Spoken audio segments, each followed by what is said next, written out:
Bonjour à tous. Alors aujourd'hui, plus qu'un tuto, je vais vous présenter une gamme de peintures. Donc c'est une peinture un petit peu particulière parce que, alors déjà c'est une peinture métallique, hein, comme son nom l'indique, hein, Color Shift Metal, donc commercialisée par Green Stuff World. Donc c'est des peintures métalliques, mais surtout qui ont la particularité de changer de teinte en fonction de l'angle de la lumière qui se reflète dessus. Donc il existe plusieurs teintes différentes. Elles sont commercialisées soit à l'unité, soit en boîte de 6 bouteilles. Et de mémoire, je crois qu'il existe 3 sets différents. Donc ça, c'est le set, c'est le deuxième set. Donc on va regarder plus en détail par la suite. Alors ces peintures m'ont été conseillées par l'ami JR Ratatars. Pendant que je faisais mon kit, enfin ma résine de la sirène, que vous avez en photo là, je ne savais pas du tout quelle teinte appliquer sur les écailles de la queue. Et donc il m'a parlé de ces peintures qui sont, ma foi, très sympas, pas difficiles d'utilisation, pour avoir un rendu qui tape assez bien à l'œil, qui est assez attrayant, pardon, et surtout qui est à la portée de n'importe qui. C'est vraiment pas compliqué. Donc si on regarde un peu plus en détail, donc vous avez une boîte, hein, comme vous voyez, c'est pas bien grand, hein, ça contient 6 bouteilles de 17 ml. Pas grand chose à dire, hein, sur la boîte. Derrière, vous avez une photographie des 6 bouteilles en question avec un nuancier des teintes contenues dans la boîte. Donc avec des noms Mystic Gold, Storm Surge Green, Tropical Green, Martian Green, Red Goblin, Emerald Gateway. Ces peintures sont des peintures acryliques à base d'eau et surtout directement applicables. Enfin, je dirais même qu'elles sont dédiées à l'application à l'aérographe. Donc on va regarder ça un petit peu plus en détail. Donc quand vous ouvrez le boîtier, vous voyez, vous avez donc les 6 peintures disposées dans un petit présentoir. Ici, un petit livret donc qui explique comment utiliser les peintures en 4 langues, anglais, espagnol, allemand et français. Et derrière, le nuancier de toutes les couleurs donc qui existent dans les 3 sets. Donc le set numéro 1 est composé de ces peintures là, le set numéro 2, celui que je possède, à ces peintures là, et le set numéro 3, donc ces peintures là. Donc moi, étant donné que je cherchais plutôt des nuances dans le vert lorsque je faisais la sirène, c'est pour ça que je suis parti sur ce set là. Il est également possible de se procurer les peintures à l'unité si on veut vraiment pas utiliser l'ensemble des teintes. Moi j'hésitais entre 2-3 teintes et au final bon, c'était plus intéressant d'avoir l'ensemble du set que d'acheter les 3 ou 4 peintures qui m'intéressaient, ne sachant surtout pas ce que j'allais utiliser au final. Donc comme vous pouvez voir, ces teintes en fait, le nuancier est présenté de telle façon à montrer la peinture. Donc la teinte dominante, on va dire que c'est la ligne qui est au centre des nuanciers à chaque coup. Donc par exemple là, si je prends cette teinte là, ça va être beaucoup plus facile à la caméra à voir.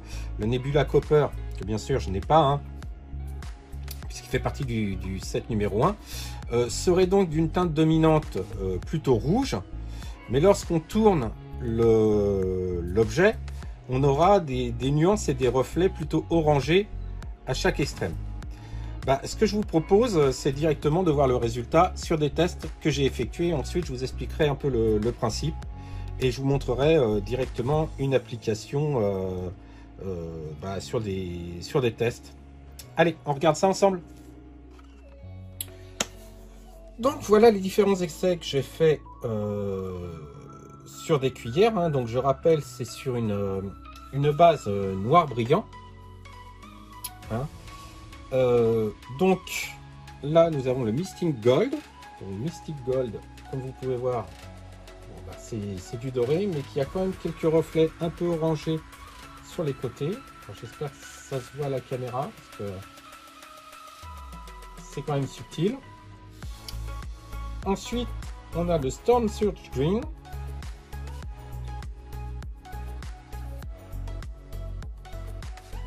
Donc, qui est censé faire un vert au milieu, puis un peu violacé bleu sur les extrêmes. Ensuite, le Tropical Green, qui est donc à une dominante dorée sur le centre et légèrement rouge-orangé lorsqu'on change d'angle. Ensuite, on a le Martian Green, donc qui a une dominante vert au centre, mais surtout là où c'est éclairé. Et après, on passe sur du bleu violacé.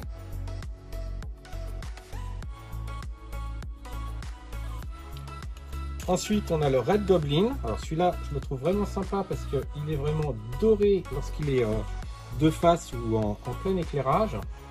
Et sinon, il a une belle couleur rose-rouge. Et pour terminer, l'Emerald Getaway, qui est vraiment très sympa, qui est un vert bleu, vert bleuté.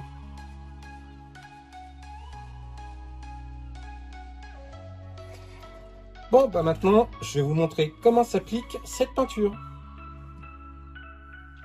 Donc, comme j'expliquais, cette peinture s'applique sur un élément préparé avec une couche d'après sombre. Donc là, j'ai pris un noir brillant. Et ce qu'on va utiliser dans un premier temps, c'est la Tropical Green. Alors, bien secouer.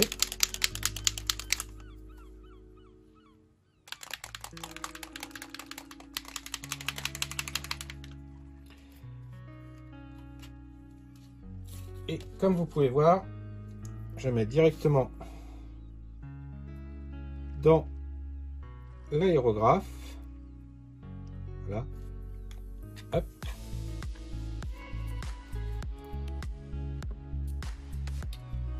Et comme je l'expliquais, vous voyez, c'est la peinture est vraiment blanche. Hein. Alors, je règle l'aérographe à 1 bar 2 à peu près. J'ai une buse de 0,4 et il faut passer par de très légers voiles.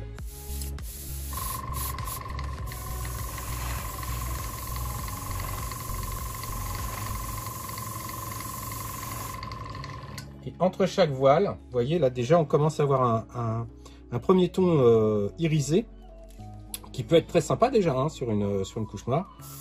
J'utilise l'aérographe pour sécher ma couche, qui sèche très rapidement puisqu'elle est fine.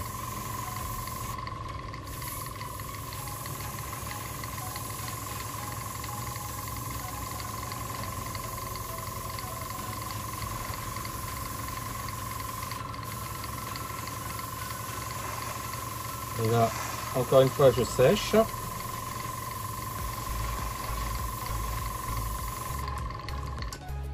Et je passe une troisième couche. Comme ça, on passe voile après voile en séchant entre chaque passage.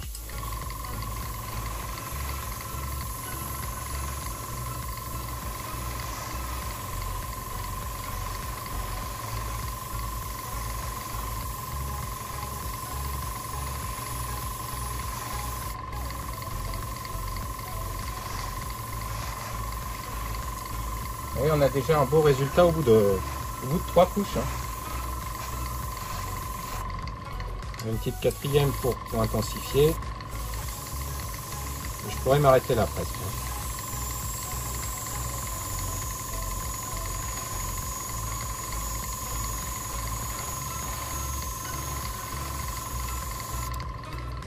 Voilà. Donc, le résultat, comme vous voyez, très simple. Le tout est de vraiment tourner, d'utiliser des couches relativement fines. Parce que, comme je vous expliquais, ça a l'air d'être une sorte enfin, moi, j'apparente ça un peu comme une peinture très liquide ou un vernis dans lequel il y a des paillettes de métal. Donc, si on fait une couche trop épaisse, tout de suite, ça va couler. Donc, il faut vraiment procéder par voiles successifs en séchant entre chaque voile. Hein. Vous voyez, c'est assez rapide. Donc, le temps de changer de couleur et on va faire un autre essai. Alors, pour ce deuxième essai, ce que je vous propose, hein, c'est d'utiliser ce support sur lequel j'ai laissé une partie non peinte, une partie à peine peinte, et là, donc une partie bien noire, pour vous montrer vraiment la différence de rendu en fonction de la couleur de l'après et du support.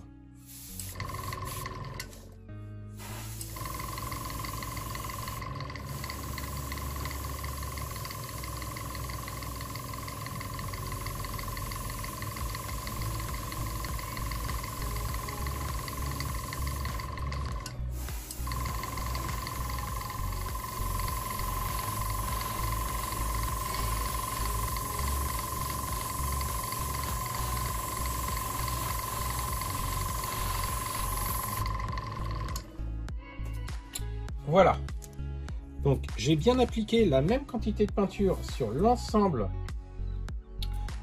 du support. Voilà. Je sais pas ce que c'est, je sais pas, quelque chose qui a volé. Vous voyez déjà, bon, ça colle un peu, mais ça a quasiment séché là au toucher, hein. Pourtant je viens juste de peindre. Donc, et vous voyez bien, à l'endroit où ça a été apprêté en noir, la couleur est parfaitement visible. À l'endroit où il n'y a presque pas de noir, c'est à peine visible.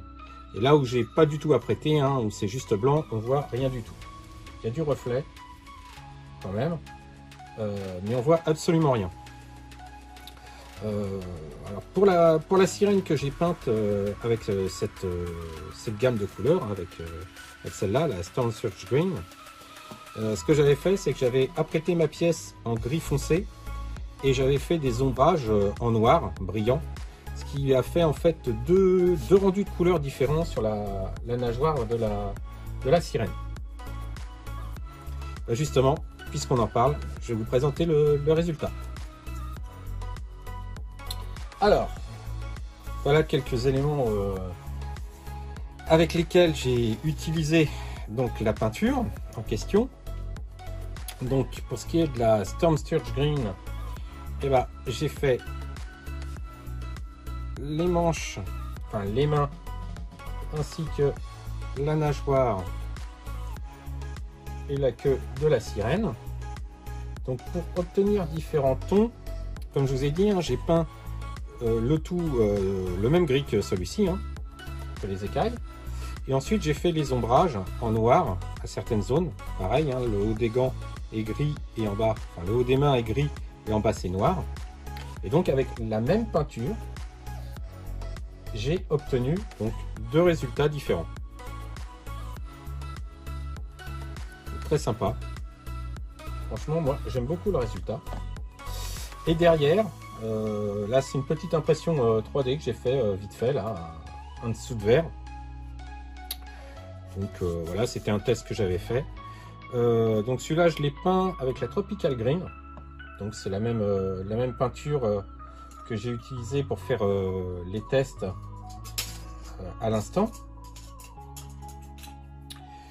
Donc voilà, hein, le rendu est bien sympa. Alors faut savoir que bon, la peinture vous la laissez sécher. Alors déjà bien attendre que la sous-couche ait bien pris.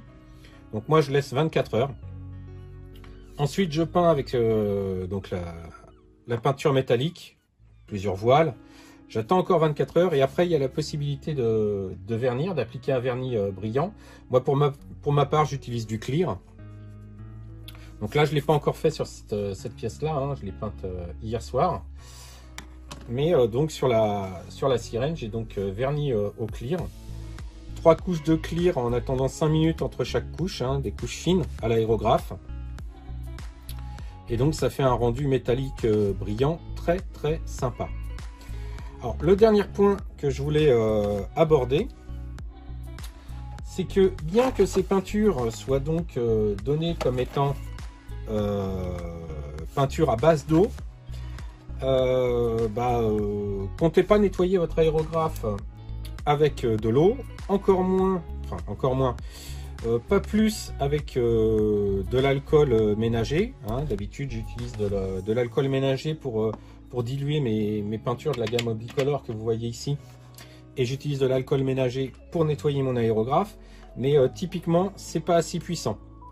Là, j'ai été obligé d'acheter du nettoyant pour aérographe. Donc j'ai pris celui-ci. Au final, à l'odeur, on dirait vraiment du produit à vitre. Donc je me demande si en fait, j'ai pas acheté quelque chose que j'aurais pu éventuellement faire moi-même. Peut-être avec de l'alcool isopropylique ou de l'alcool à 90. Parce que l'alcool ménager, c'est de l'alcool 75. Et comme depuis quelques temps je fais de l'impression résine, j'ai l'alcool à 90 et peut-être que ça suffit pour nettoyer avec ces peintures là. Mais voilà, c'est vraiment la seule chose un peu particulière, hein, pas besoin de dilution du moment qu'on a bien secoué, et une utilisation très simple et pour des résultats, comme je le disais, vraiment très sympa. Donc voilà, c'est tout ce que j'avais à dire sur cette gamme de peinture. Alors le prix, il faudrait que je le retrouve, hein, je ne l'ai pas en tête. C'est pas donné. Il faut admettre quand même que c'est des pots de peinture qui sont relativement chers. Que ce soit à l'unité ou en boîte. Hein, je mettrai les prix dans la description ci-dessous, hein, sous la vidéo. Et donc, d'ici la prochaine fois, prenez soin de vous, profitez du beau temps, hein, le printemps est arrivé, le soleil est arrivé également. Il fait encore un petit peu frais, mais bon, raison de plus pour prendre l'air et de ne pas rester forcément dans son bureau pour faire de la maquette. Hein, n'hésitez pas à prendre l'air quand même un peu. Et puis sur ce, je vous dis à très bientôt pour une nouvelle présentation ou un nouveau tuto. Ciao!